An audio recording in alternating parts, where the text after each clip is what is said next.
എല്ലാവർക്കും നമ്മുടെ പുതിയ വീഡിയോയിലേക്ക് സ്വാഗതം. നമ്മുടെ ഇന്നത്തെ വീഡിയോ പ്രവേശനോത്സവവുമായിട്ട് ബന്ധപ്പെട്ട് വന്നിട്ടുള്ള ഏറ്റവും ലേറ്റസ്റ്റ് ആയിട്ടൊരു അറിയിപ്പാണ്. വീഡിയോ കിടക്കുന്നതിന് മുന്നേ നമ്മളുടെ ചാനൽ കാണുന്നവർ സബ്സ്ക്രൈബ് ചെയ്തേക്കുക. അതുപോലെ തന്നെ വീഡിയോ ഇഷ്ടപ്പെട്ടിട്ടുണ്ടെങ്കിൽ വീഡിയോ ലൈക്ക് ചെയ്യുക, വീഡിയോ മാക്സിമം ഷെയറും കൂടെ ചെയ്തേക്കുക.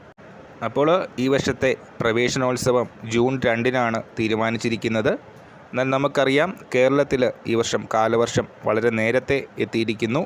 ജൂൺ 1-ാം തീയതി എത്തേണ്ട കാലവർഷം മെയ് 24 ആയപ്പോഴേക്ക് തന്നെ തുടങ്ങിയിരിക്കുകയാണ്. കേരളത്തിലെ പല സ്ഥലങ്ങളിലും കനത്ത മഴയാണ് ഇപ്പോൾ അനുഭവപ്പെട്ടു വരുന്നത്.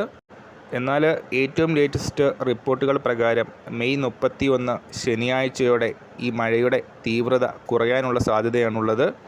അതുപോലെ തന്നെ ചില ഒറ്റപ്പെട്ട പ്രദേശങ്ങളിൽ കനത്ത മഴയ്ക്കുള്ള സാധ്യതയുമുണ്ട്.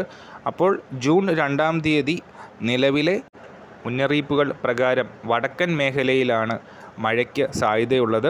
പ്രധാനമായും കണ്ണൂർ, കാസർഗോഡ് പോലെയുള്ള ജില്ലകളിലാണ് മഴ ജൂൺ 2-ന് പ്രതീക്ഷിക്കപ്പെടുന്നത്.